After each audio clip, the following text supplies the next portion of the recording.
Tuhan, hari ini ibadah di rumah. Ini direkam untuk kebutuhan jemaat yang beribadah di rumah tanggal 27 Desember tahun 2020. Sebelum kita dengar firman Tuhan, kita menyanyikan satu nyanyian penyembahan. Bila ku ingat cinta Tuhanku.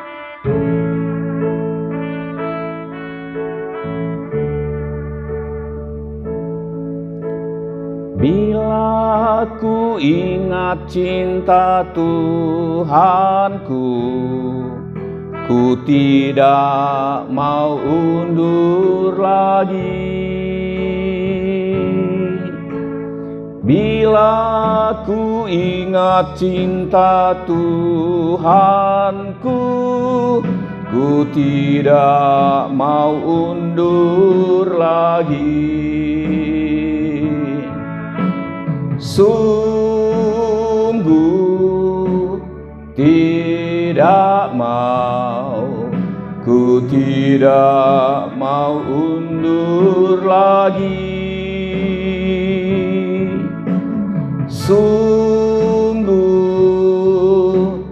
tidak mau, ku tidak mau undur lagi. Sungguh tidak mau, ku tidak mau undur lagi. Sungguh tidak mau, ku tidak mau undur lagi. Ku tidak mau undur lagi. Bapa di surga, berkati kami dengan firman-Mu yang akan kami dengar. Kami dikuatkan untuk bertahan dalam keselamatan.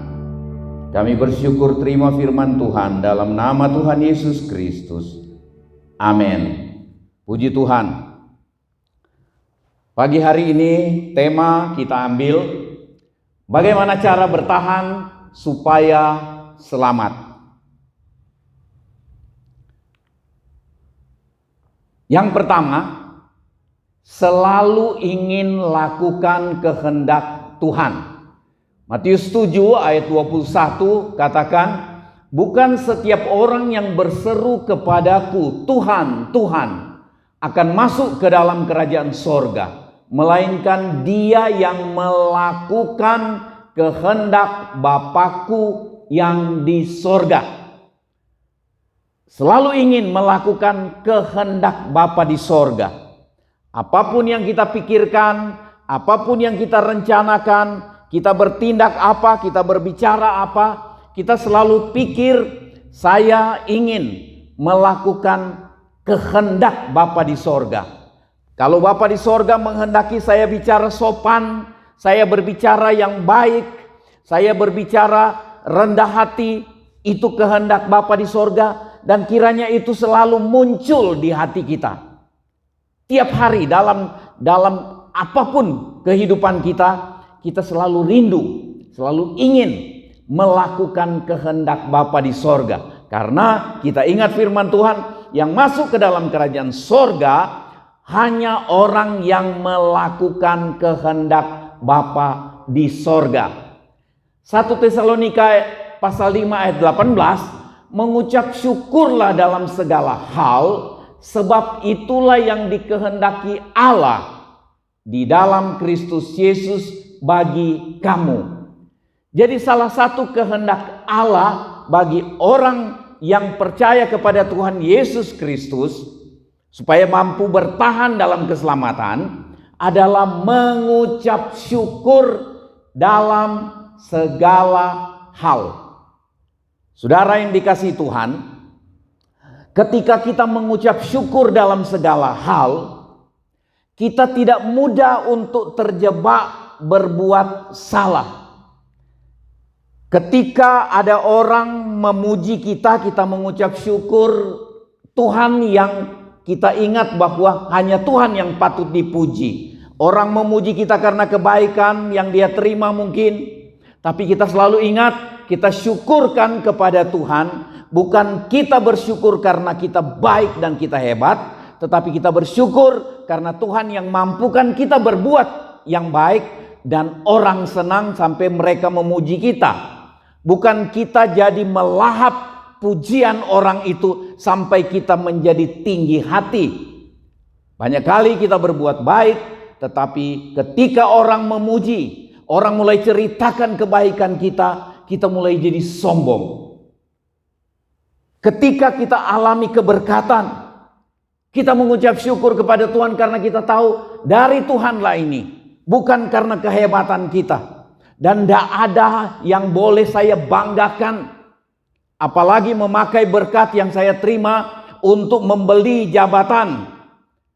Waktu pemilihan pimpinan, pakai uang itu untuk membeli kursi, membeli jabatan.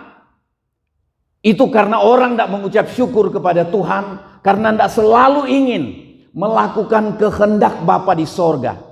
Banyak jebakan yang terjadi membuat seseorang berdosa keluar dari kehendak Tuhan ketika dia tidak mengucap syukur. Ketika dia sakit, ketika dia sehat, dia tetap mengucap syukur. Maka dia tidak mudah untuk mengeluh, menyalahkan orang lain, menyalahkan Tuhan. Ketika dia dalam kekurangan, dalam kelimpahan, dia selalu mengucap syukur. Ingat bahwa semua itu dari Tuhan. Ketika dia dalam kekurangan, dia ingat Tuhan tidak pernah salah mengizinkan hal ini terjadi atas kehidupannya. Maka kita menjadi orang yang kuat, bertahan dalam keselamatan, bertahan dalam kehendak Tuhan, bertahan hidup benar.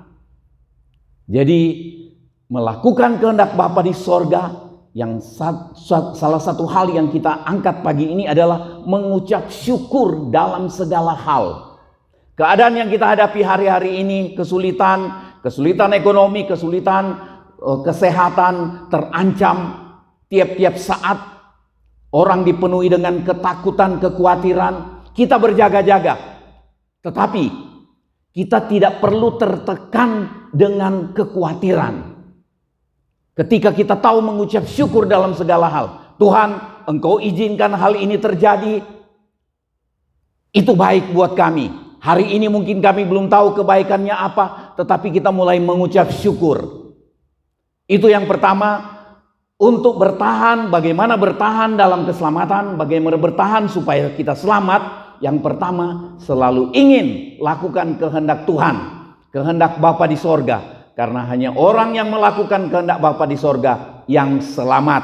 Nah, yang kedua, kita harus ingat bahwa ada sorga juga ada neraka.